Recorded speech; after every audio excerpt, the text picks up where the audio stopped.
Welcome to day 2 of the first ever virtual GMM. We'll have another very exciting day today, in which we'll be talking about future innovation, digital marketing, and sustainability. As you know, we like you to be active, so please submit your questions via the Q&A section, which you will see on the right side of your screen. Those questions will be answered by the team, either in the chat or in the breakout rooms. Throughout the day, you can also check the program in the Hands Out button, which is located in the bottom of your screen. So let's get started. And I would like to introduce a very special guest, and we're very happy and thankful to have him today. Jose Miguel Sokolov is the COO of our creative agency Mullenlow, and he will be building from yesterday's program, talking about the FARC campaign, River of Lights, which has been awarded the campaign of the decade. We hope that this will inspire you and touch you.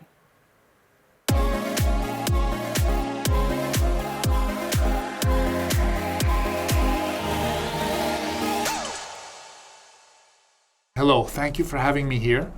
I'm honored, and it's amazing to be here. I'd love to be with you in person. I'm sure that is going to change very soon. And that leads me to the title of this talk, which is You Can Change That. You can change anything you want.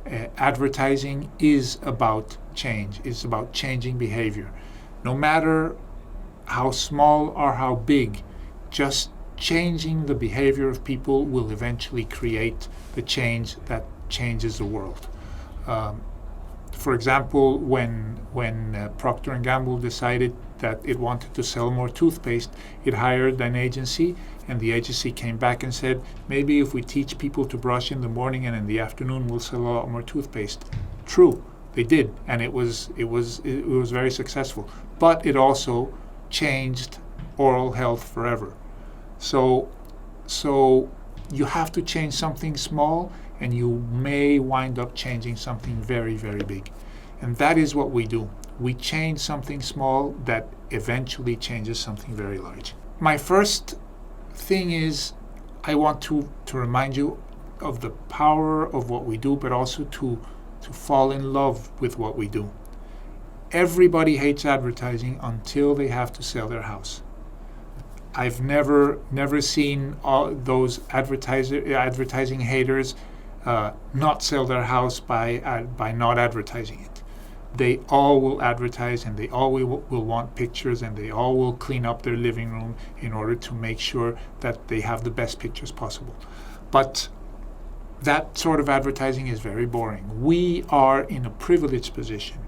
We can make a difference, and we can make everything more fun, and we can make advertising, and looking at advertising and looking at ideas, we can make that the best part of our day. And if we do that, we will come up with advertising that is distinctive, that people remember, and that people talk about. So imagine that you're sitting in a conference room, and you need to get advertising to sell your termite killer. And the reason your termite killer works very well is not because it kills termite on contact. It's because termites take that foam, or the residues, whatever you sprayed on them, take it back to their nest, and there in their nest is that it does the work that it needs to do. This is the brief, this is the strategy, and this is what the agency presents you.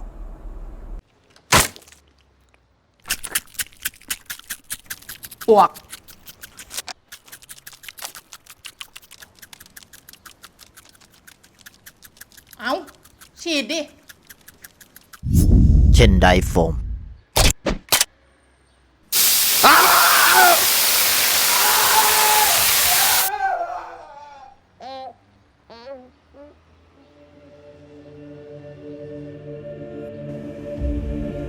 ไม่ตาย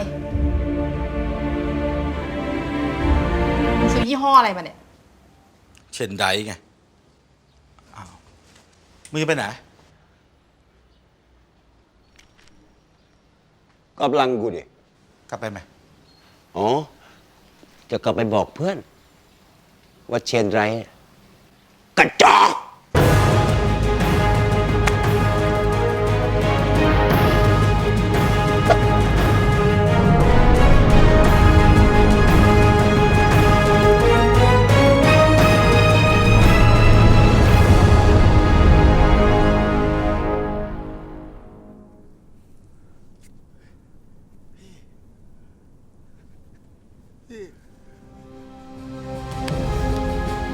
พี่ยังไม่ตาย ใช่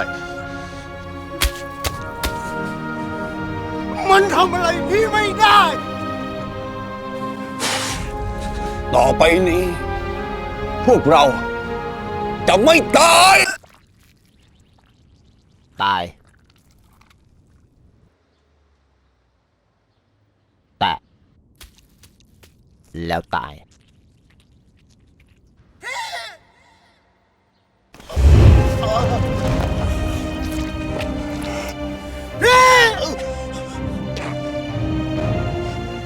จงไม่บอกพวกทุกตัว พวกเราพร้อมทุกตัวแล้วพี่ บอกพวกมันว่าอะไรพี่ ว่าอย่ามาแตะตัวกูอ้าวเฮีย เกี้ยง เช่นไดโฟมฆ่าปลวก ตาย ตาย เช่นไดโฟมฆ่าปลวก แต่ถ้าอยากจะฆ่าแมลงอื่นก็มีนะตายเหมือนกันหมดอ่ะ I'm sure that you loved that spot, and I'm sure that you understood exactly every product point. And that is what great advertising is about. It's about selling a product, it's about changing a behavior and telling people you should use this product instead of the one you're using because it is better. And that is one way that we change things. Another way that we change things is, and I love Yogi Berra. Yogi Berra is a baseball coach and player, very famous from the United States. And he used to say the strangest things. And one of those things he said was, the future ain't how it used to be. So it's always changing. Everything is always changing. Everything is uncertain. But in these times of uncertainty, the role of advertising has been fundamental.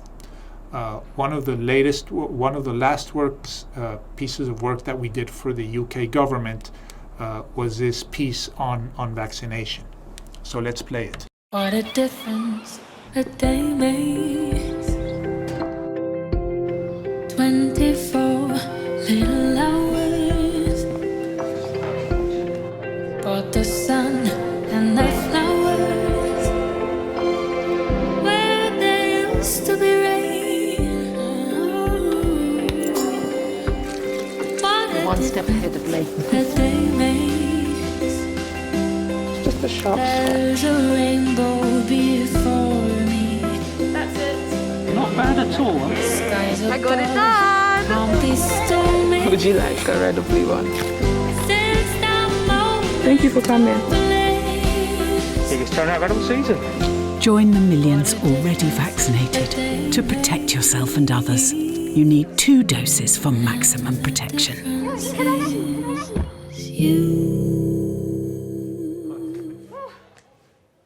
So there are two very different behavior changes. One, buy this brand of termite killer, and the other, go and get vaccinated. Even if you're an anti-vaxxer, do it for somebody else. Go and get vaccinated. There are 2 fundamental behavior changes that you would rank very differently on a scale of importance, but they're equally important, and they have the same repercussion. Once people change the way they do something, you have changed something fundamental. So what is our contribution in advertising? As I just said, we can change the way people behave. And by doing that, we can change anything. In Colombia, the country had been at war with itself for over 50 years. And we needed to change something for at least peace negotiations to begin. We needed to change some behavior. And the behavior that we chose to change was to try to convince the guerrillas that if they left their organization, they could continue to fight for their principles and for the reasons they were fighting, but they didn't have to risk their lives and they could have a better life. So could we change the behavior of a country from war, like you're seeing right here, to a celebration of peace? Could we do it? Could we help that happen? And our answer was, we definitely can. But we have to concentrate on where can we change something that has the most, that affects, that has the biggest repercussion on the whole situation. And when you're in a war, one of the ways of winning the war is depleting the enemy's forces, if you will, depleting your enemy's forces. And that you can do it in three fundamental ways. You can kill them, you can capture them, or you can make them or convince them to leave. All those three things lead to the same result, which is a smaller opposing army. Killing is really up to the military, and it's extremely expensive and complicated, and advertising would like nothing to do with that. Capturing is pretty much the same, except it involves, and both of those involve a gigantic risk on both sides, and convincing them to try to find a better way of solving their problems was a change that we could get involved in. And we were called in to look at this possibility and to work with the government in trying to find a way to demobilize some guerrillas. And the first thing that they asked us is, what do you think is working wrong? And we said, well, you're doing fundamentally three things that you should change. One, you should not be changing your campaign every year. You should not be changing your message every year. You need to be consistent over time. Two, you cannot be passing judgment. You're passing judgment and saying, you're on the bad side, go on the good side. You're on the dark side, go to the good side of the force. And that is, the people that are on the dark side don't necessarily think that they're on the bad side, and probably they aren't. They are probably fighting, or they were fighting for the right reasons. It's just that they were being soldiers, and they were shooting people and killing people to affect the change that they wanted in the country, and there were ways of doing it better. And the third thing that the government was doing at the time was it was talking to an organization and not to the human being. And no organization exists without the humans in it. So we said, you concentrate on the people, not on the organization. And they said, all right, yeah, sounds great in theory, really good. You sound very smart. Now, how do you do that? And well, this was one of the first things we did.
that December is a very important month in their ongoing campaign against the guerrillas.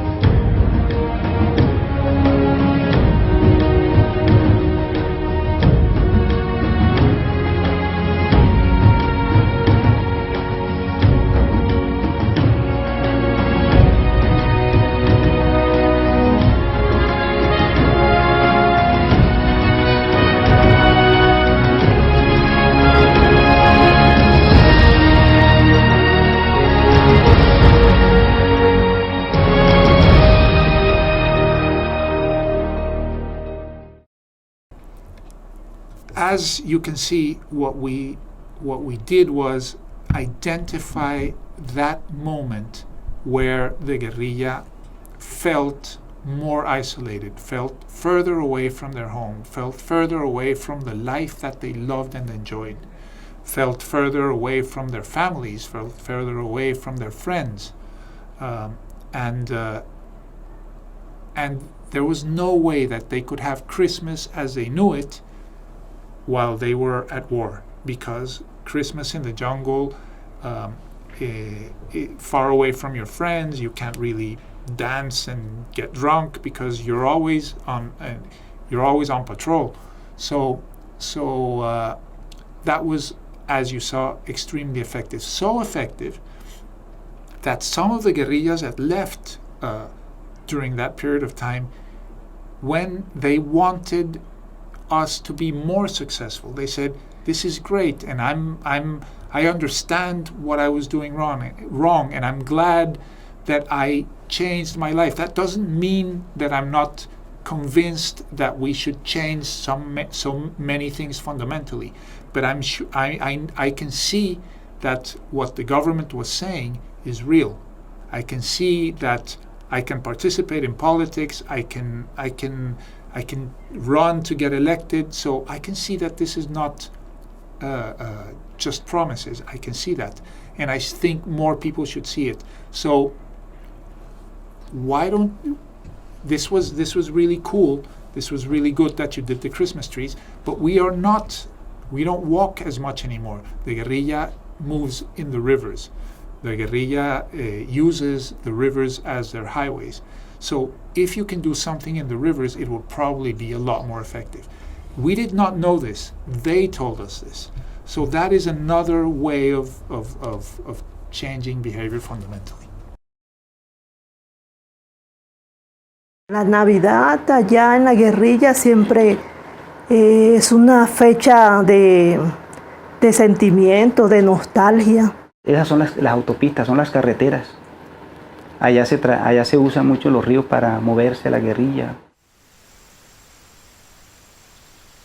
Esta operación tiene como objetivo que el bandido reciba esta bola, la cual lleva un mensaje del pueblo colombiano para que vuelvan a pasar la Navidad con sus familias.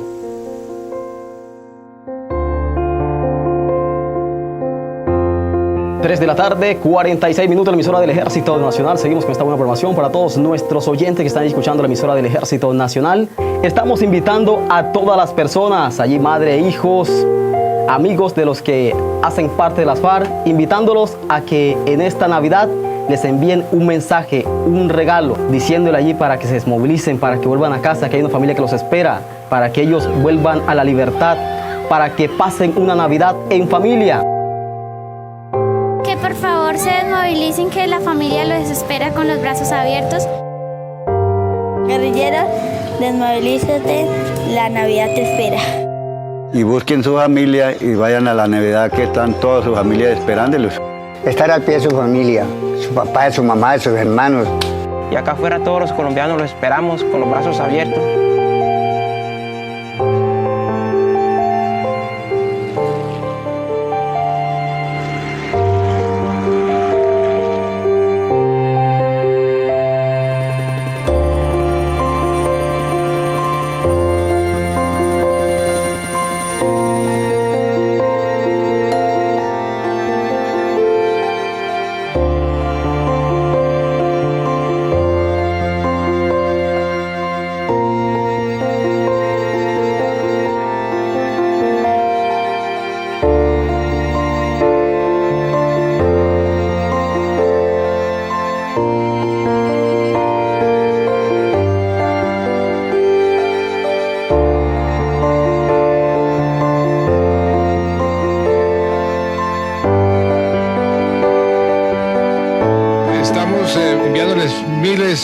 mensajes a la guerrilla para que se desmovilicen, para que regresen al seno de sus hogares, que lo que queremos en este país, los 46 millones de colombianos y el mundo entero, es la paz.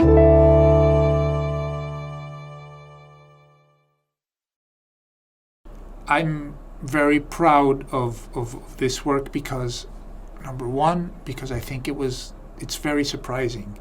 It's not classic advertising. It is talking to the people, understanding where they are, understanding their motivations, understanding their frustrations, understanding what their expectations are, and working with them as human beings, talking to them in terms, concentrating on what unites us and not what divides us. We all love spending Christmas at home. We all love our families. We all miss our families, no matter what side of the war you're on. Why don't we end this thing and change this and get back to that? Over a period of 10 years, we managed to help demobilize 18,000 guerrillas, which is a lot. 18,000 is an enormous amount of military personnel. And that eventually brought the guerrilla to the table and to the negotiating table, and brought them for good, because they were now weakened by a lot of military pressure, of course. They were weakened by the feeling that they were being defeated militarily, and the feeling around everybody that surrounded them in their towns, and when they went, that the guerrilla they had no chance of winning. But they were also very debilitated by the amount of people that had left. So they came to the table, to the negotiating table, and they never left. They left. Peace was eventually signed. But when they sat at the table, they told us one of the biggest worries of our people, and we need your support to get our people to support our efforts in doing this. One of the biggest worries of our people out there in the jungle is that they're never going to be accepted back if the war ends. They can't go back to their families. They can't go back to their lives. Those are the ones that are left. All the others that went back already didn't have this, but the ones that are left believe that. So this is where this activity came to life.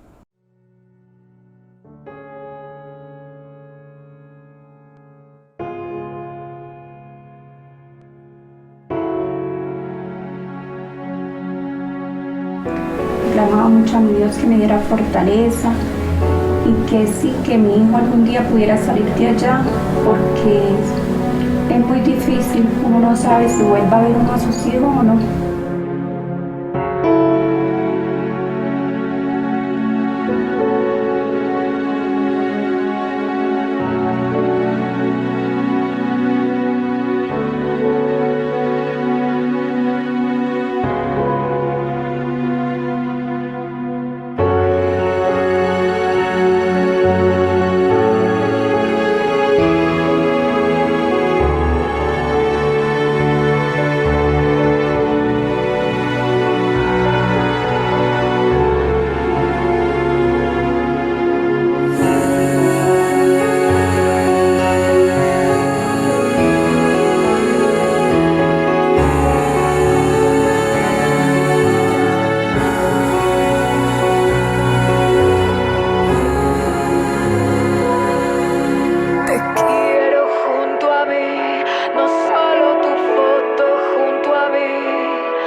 Estas mamás quieren es que estos niños, sus niños, se desmovilicen y que se vengan en esta Navidad de una vez por todas y para siempre, para siempre.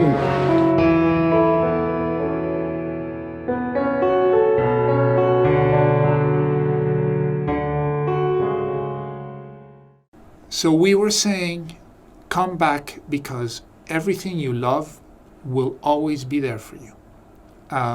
And it was also incredibly effective, as you saw. And eventually peace was signed in Colombia, which is a great relief. And you may have been looking at the news. There's a lot of unrest in Colombia because we signed peace, but we didn't fix the problems, and or the problems haven't been fixed. And until you fix the fundamental problems, you're not going to get a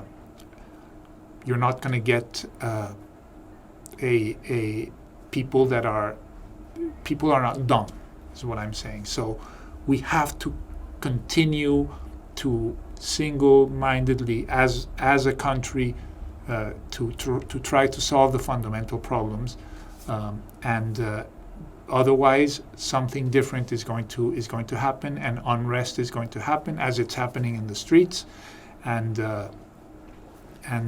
nothing will have been achieved. But at least we changed the behavior, and people are not going back to the jungle. People are protesting in different ways, are using democracy, are using the rights that they have, the right to protest, and it seems that the narrative is the other way around these days. It is the state that is the one that does the brutality, if you will.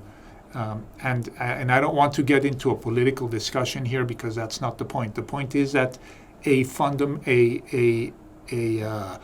behavior was changed, a result was obtained, and there were 3 lessons that we learned. 1, think big. You can change anything. 2, think in the long term. It's not going to be short. It's not going to be easy. You have to stick to your decisions, and do your best work every time. Just doing good enough work is not going to do it. You have to put your best effort behind your work every time. Every time you're going to put a message out there, it has to be the best possible. And the best possible means not just the clearest possible. It needs to be creative. It needs to be different. It needs to call people's attention. And particularly in businesses like the one you're in, where the products are very similar one from each other, you need to make sure that your message is different. So if I'm sure that you can change anything you want, there is nothing that you can't change. You just have to remember these 3 things. Think big, think long term, and do your best work every time. Thank you very much.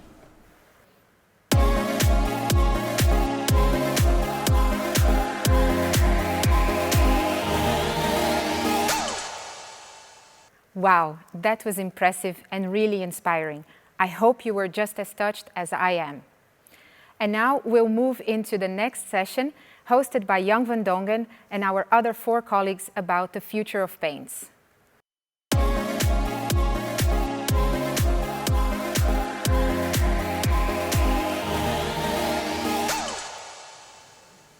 Hi, good afternoon or good morning, depending on where you are in the world. Welcome to the section on future innovation. We'd like to update you on what's in the pipeline to proactively shape the future of our paints business. As you might remember, we did almost 2.5 years ago extensive research to what drives the future of paints.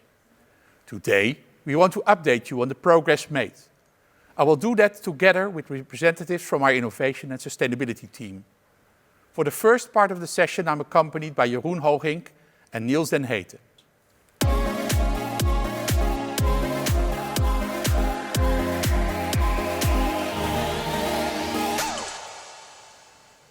Welcome, Jeroen and Niels. But let's first go 2 years back. The future of paints work we did together with Kantar resulted in the definition of 8 opportunity areas. Together with you, we prioritize these opportunities and use them as springboards for ideation and concept developments. If you want to remember them, the top 3 of these opportunity areas was very clear and unanimously chosen by all paints we use. They were enhanced well-being, they were gaat gewoon niet. Sorry.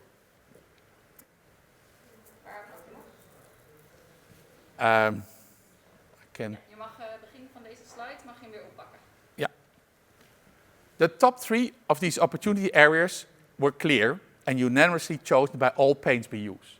They were getting instant deco solutions, enhanced well-being, and reducing ecological footprint. One of the prioritized territories, as I said, was getting instant deco solutions. And this territory is about meeting customer needs that are all about instant and easy satisfaction. You also see that need in other segments. The current generation of consumers expects their demands being satisfied any place, any time. For us, that means that we can gain business by developing digital tools that are on the one hand standardized and come with services to help customers get what they want instantly. At the same time, some customization allows us to be relevant and personal.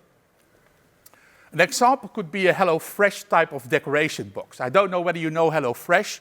HelloFresh is a meal box, and depending on your taste, you can order a meal for the number of people you want to cook it for. You get instructions how to do it. And for us, you can translate that into a menu from which people can choose and pick, and then all products will be delivered and the service accompanied with that too to their doorstep. Another specific idea we are working on in this territory is Marketplace, a platform to connect painters and consumers, a project currently led by Anu. But my favorite is a concept called Color Swiper, which can be seen as a sort of Tinder for deco. Luckily, we have Jeroen here today, who can explain us how we are currently introducing it and what are the further plans in this territory. Well, thank you, Jan, and hello all. We follow 3 basic points developing this concept with the working name Predictive Deco. So first was making the decorative journey easier. That's really about, for consumers, helping them with every step they take and making it possible to give them reassurance on their choices. The other one was usage of digital tools. Consumers show a change of attitude towards the usage of digital tools to carry out jobs which were not considered to be digital before. And the last one is addition to the Flourish ecosystem. We have the opportunity right now to create a global integrated function tool within the Flourish ecosystem. Our starting point was a new innovation from the R&D color technology team, who created a functionality that can convert pictures into a color palette. And we identified 2 main opportunities for this technology. The first idea was a digital mood board, where consumers can get pictures from anywhere, put that on the board, and we could create a color palette from our colors with that. That would take much time, so we also see a group that wouldn't have that much time to do this, or were just not creative enough. And for them, we thought of a tool that actually was able to select pictures, yes or no, and from that create a color palette. We call it indeed, what you said, Jan, the Tinder of color. Now we're talking. You know that I already expressed my enthusiasm about this tool, but how did you check it with our customers? Yeah, that process was really exciting, Jan. So we used a fake company called Home Imaginer, where we proposed on Facebook pain points and propositions to check if the interest of consumers. By doing this, we reached, with a limited budget of less than 5,000 euros, over 1 million consumers in 5 countries. And the click-through rate was very high compared to the benchmark that we already had. So we really felt that we had a winning proposition. Later, we added a prototype where we could really try this Tinder functionality. And we could also look at the behavior of the users. We were very excited to learn that actually we're selling testers with a fake company using really limited functionality. So this was for us the proof to start the Color Swiper. We're now testing Color Swiper in Flexa, in the website, in the Netherlands, which also, these results look very promising. So maybe we can look at a demo tool just by looking at a short movie.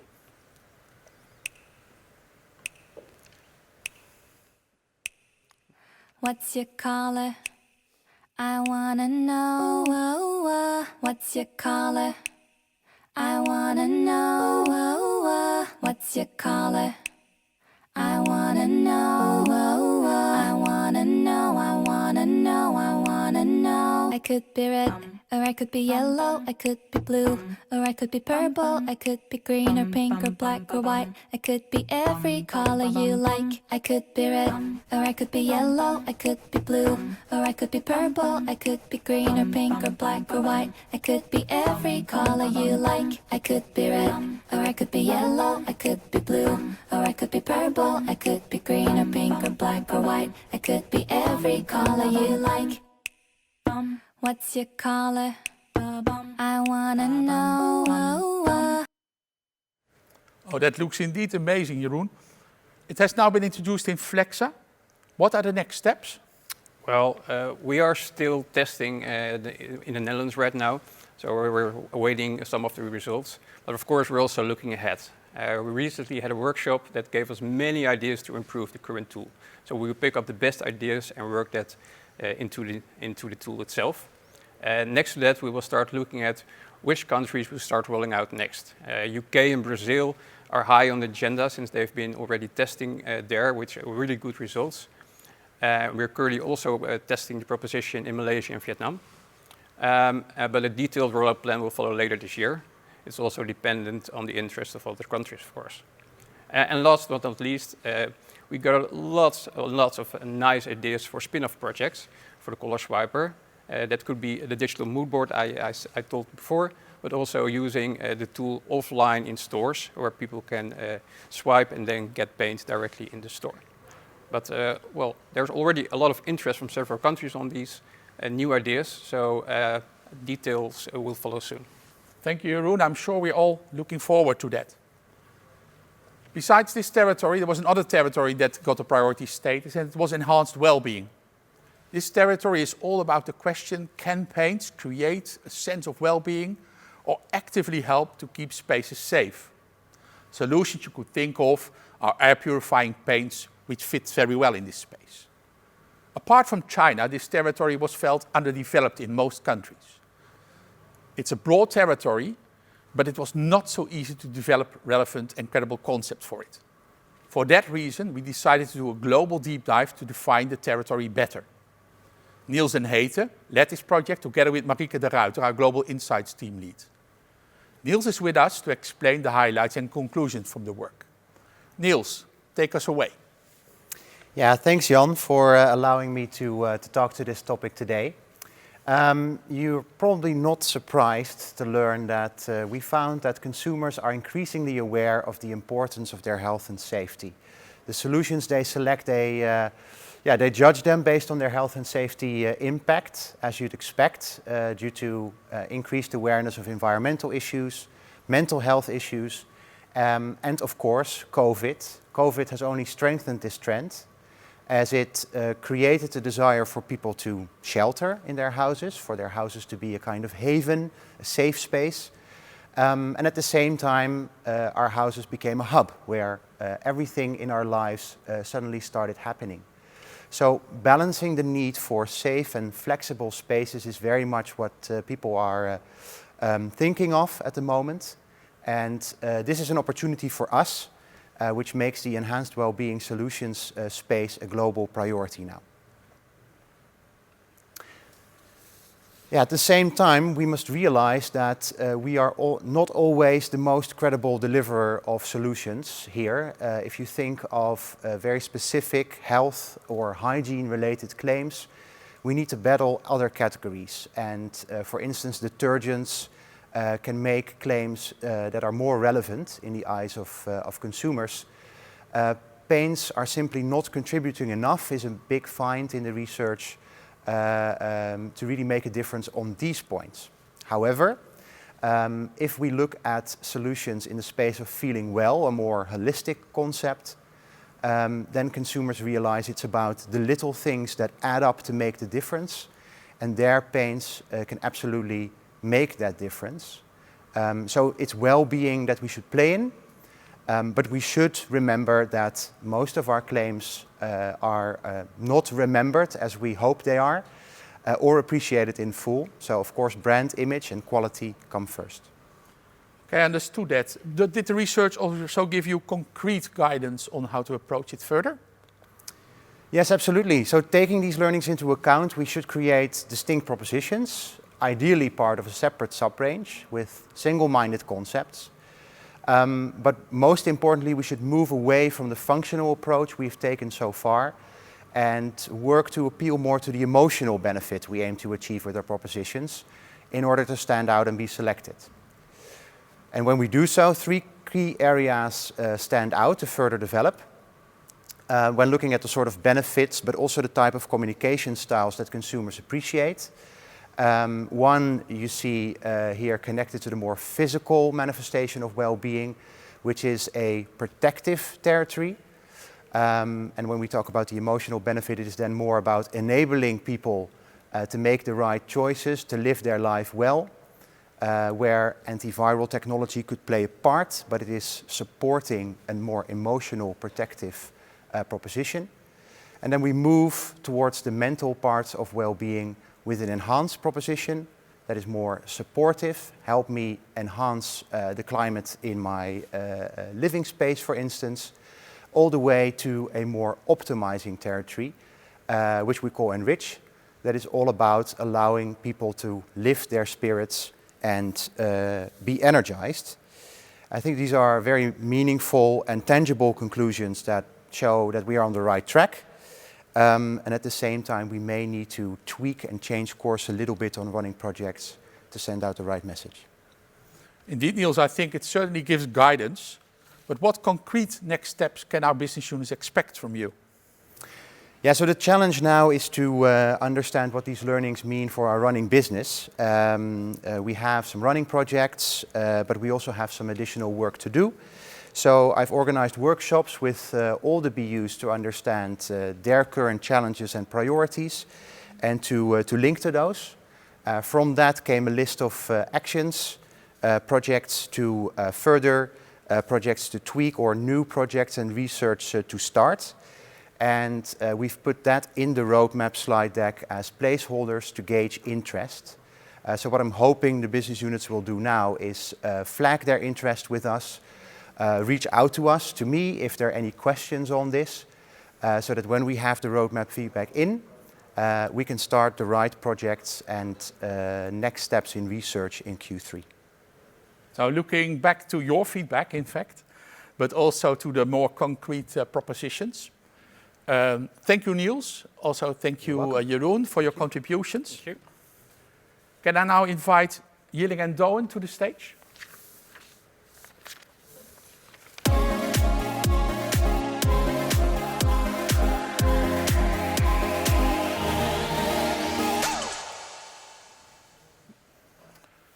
Welcome, Yilling and Doan. You are not only famous for your work on the roadmap and GenSite, but you're now also getting some fame on working on Future of Paints projects. Please, Doan, tell me about your project. Where are you working on, and how is it connected to the opportunity areas?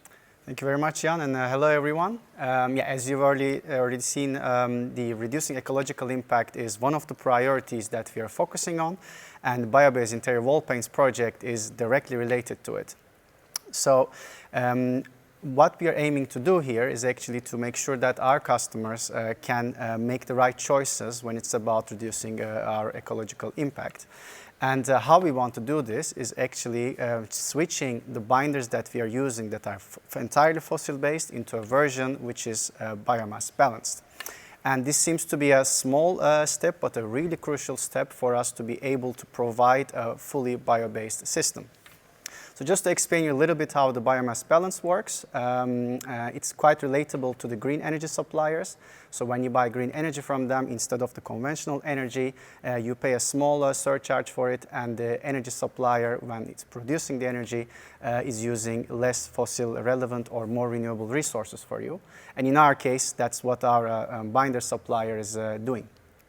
But to be more precise, what does this mean for us and what the benefits are?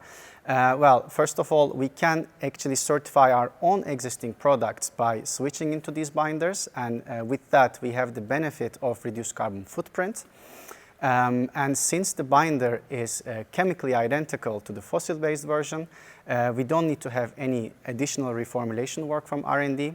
And related to the same reason, in fact, we can guarantee the same quality with our existing paints. So nothing is changing. And lastly, what I can tell you is that the impact on the COGS is quite limited. So as you can see, we would like to bring this additional claims concept live around the end of the year, both for consumer and professional products. And now I would like to actually share with you a video that we came up with, which is going to explain how the biomass balance works, what's in it for the customer, and our aim in our company ambitions. I hope that you will enjoy it.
I certainly enjoyed the clip, Doan.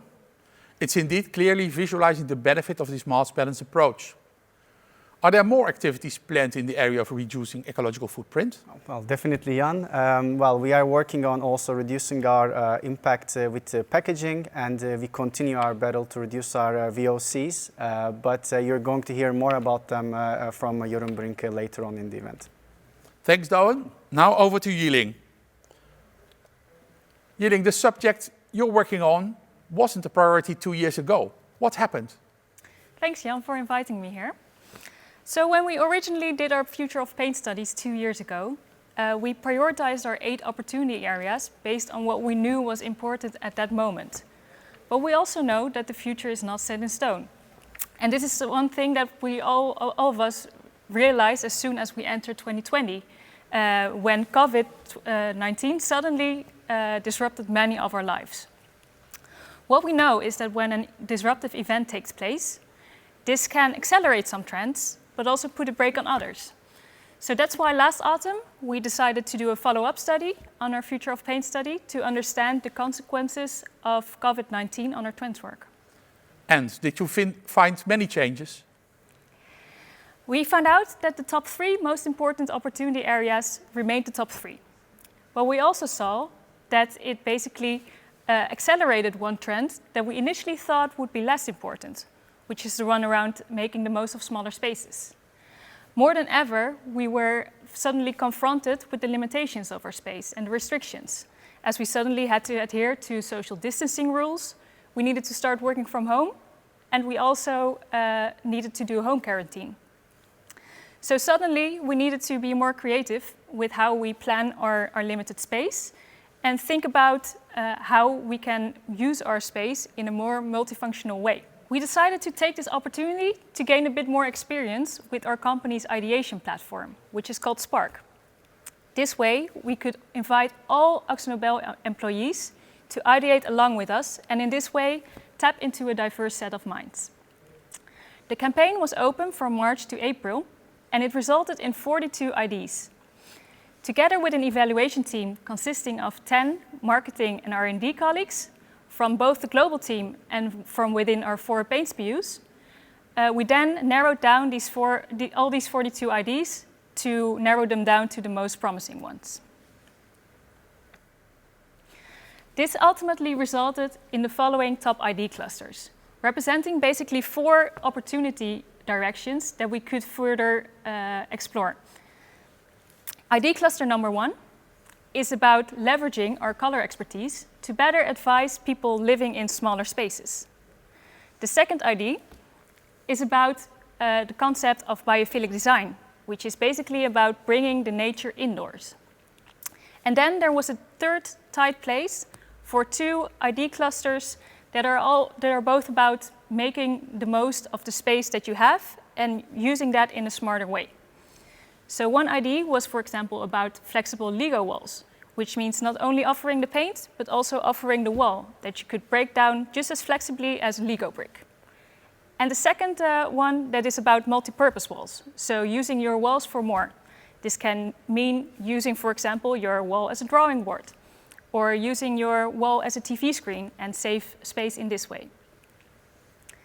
In the next period, what we will be doing is to find a place for the promising IDs. This means that on the one hand, we will do some more concept research to validate whether these concepts are relevant and which ones are the best to in the eyes of the consumer. And on the other hand, this also means that we need to reserve the right resources to ensure that these opportunities have the right place on the long-term roadmap. So all in all, some very exciting months ahead of us. Okay, and also good to see that the Spark platform can help us to ideate, especially when you cannot meet face to face. So we're probably going to use that more in the future. Thanks, Yiling and Doan. Thank you. So now it's time to conclude the section.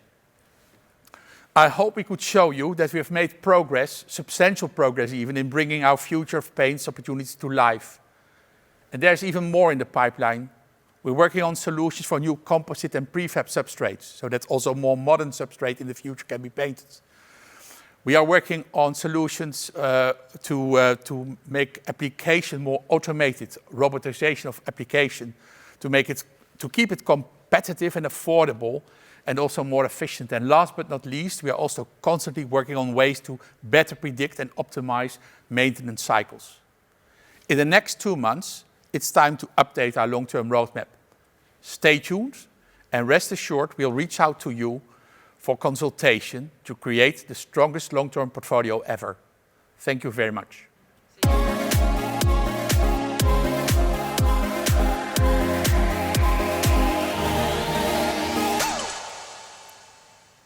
Great. Thank you, Jan and the team, for this great update. We are now going into our regional presentations. And now I would like to invite South America by Enrique Stricker.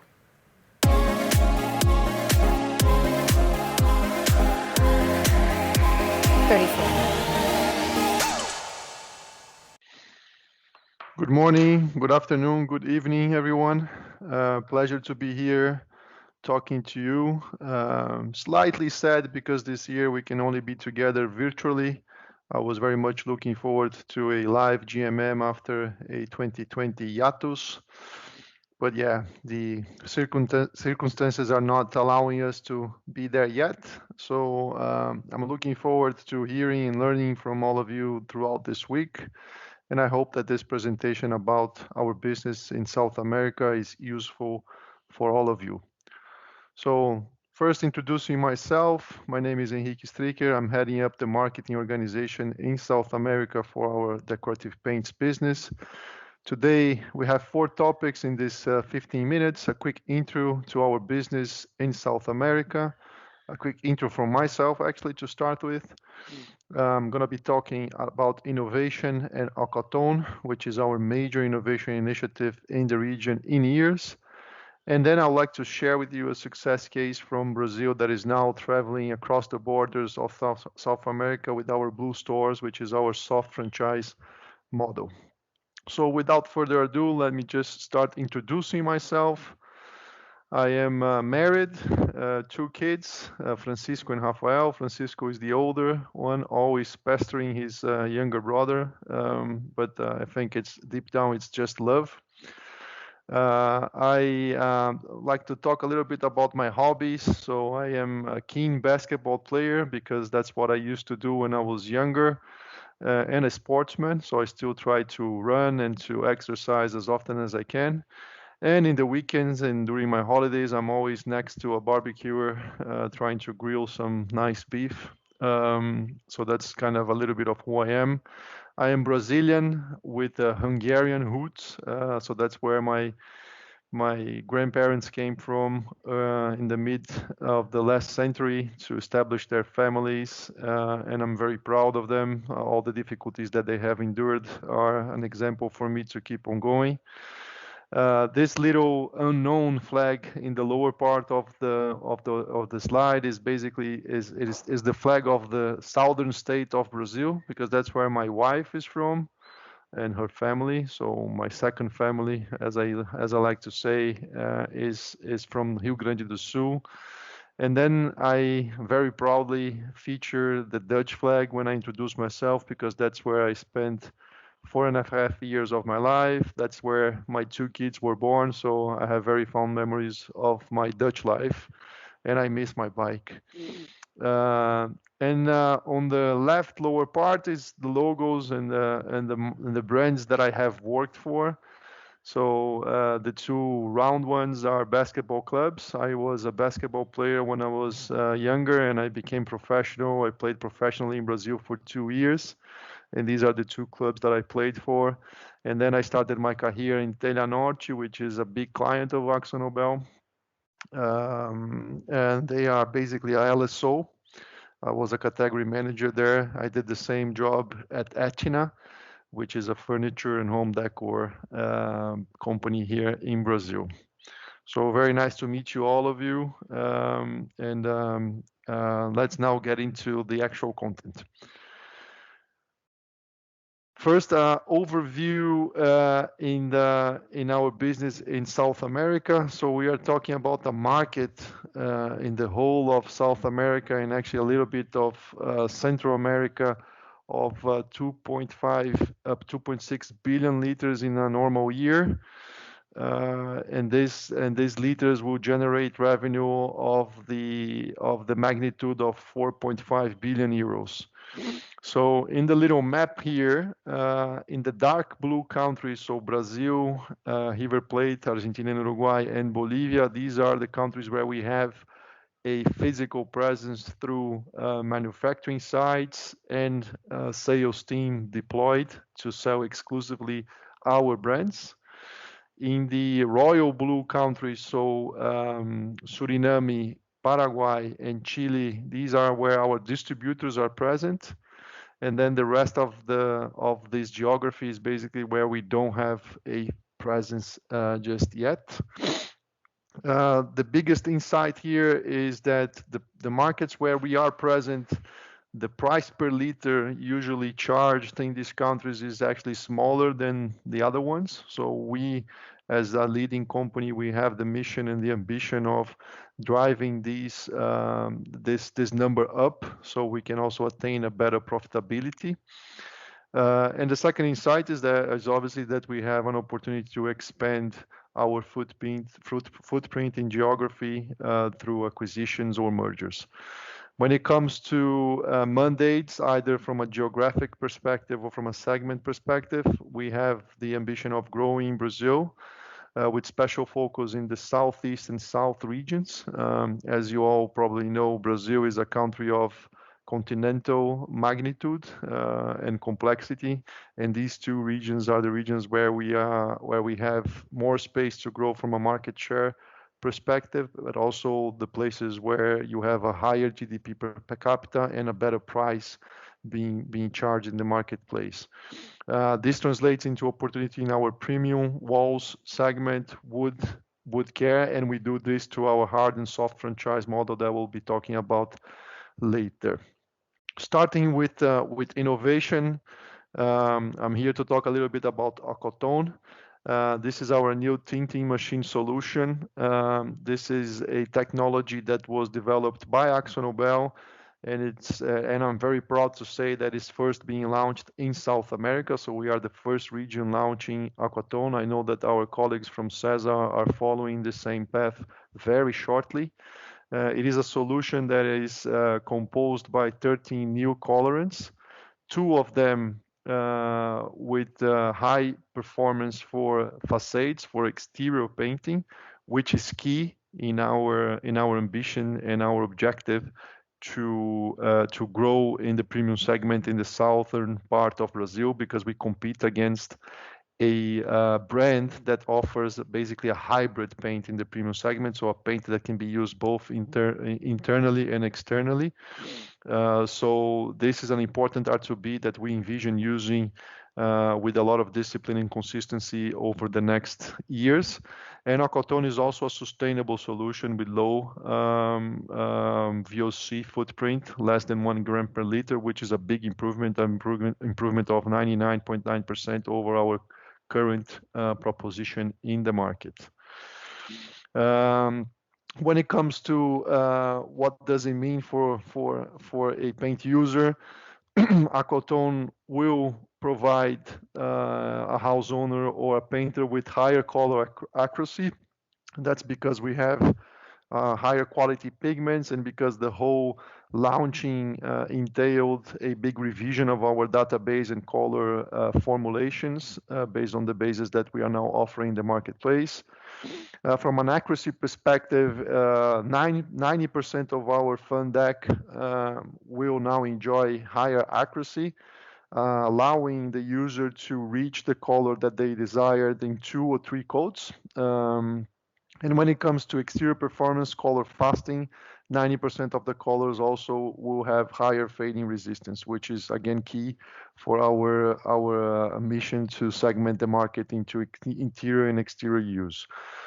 These characteristics can easily be translated into objective benefits for the consumer, with an average of 30% lower cost per square meter of wall painted, a faster and easier job for the painter, so 2.5 times higher productivity, and for the customer, for our reseller, a possibility to argue a sale of added value and more safety, also because of our sustainability advantages with that, as I said, 99.9 lower carbon dioxide emission.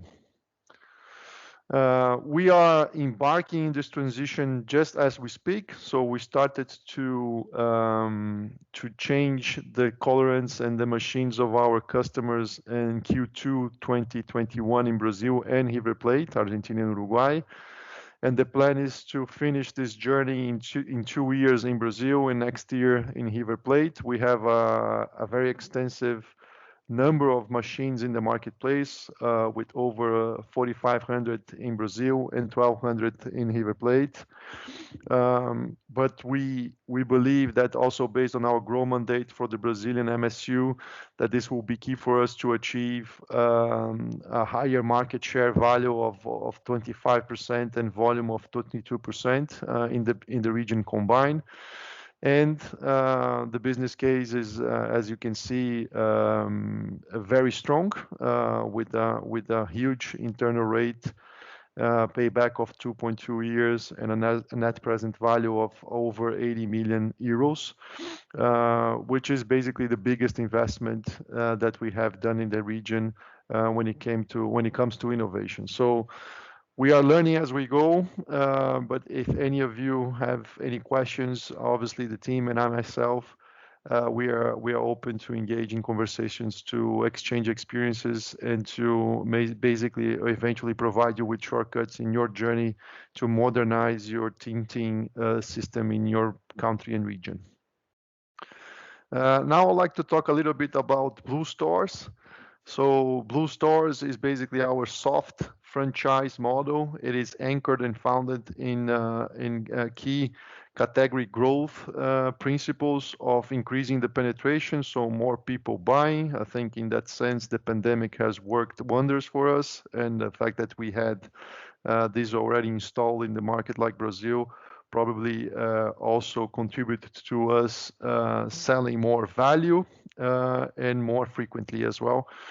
So this is basically the concept and the principle in which our Blue stores are founded.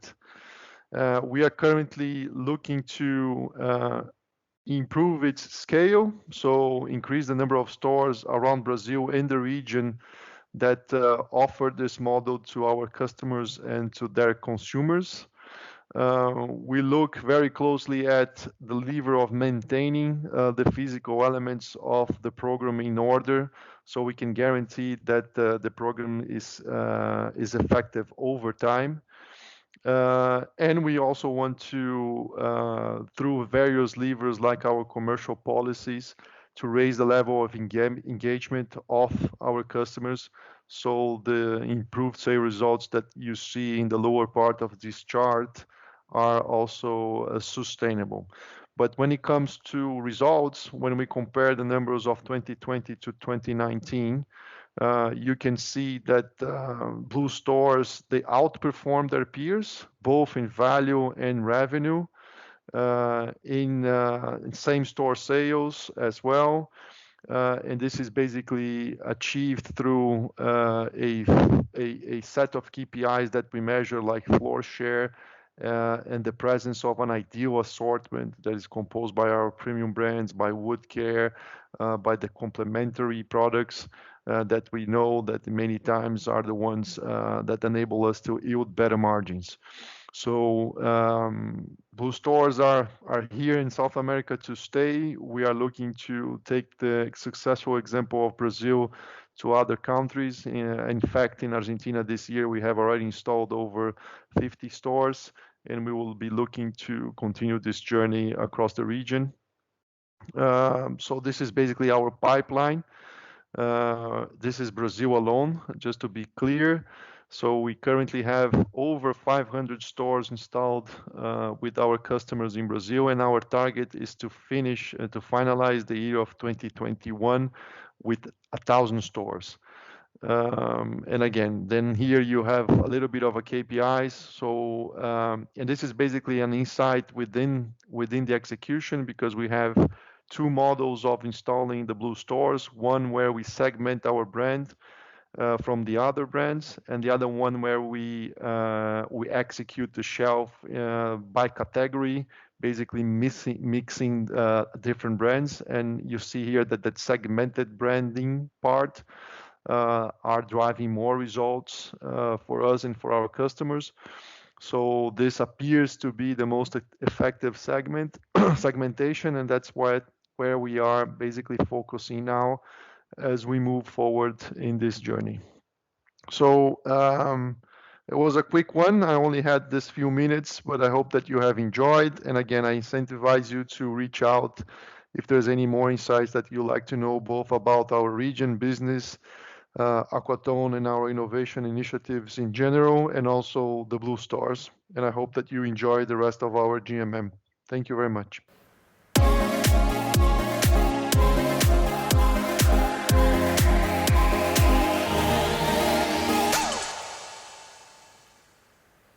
Great. After this inspiring session with the South American colleagues, we will now go into the breakout sessions about color and innovation. And this will be followed by a little break. So I will see you back here in about half an hour. Just like yesterday, you will be automatically forwarded to your designated breakout room.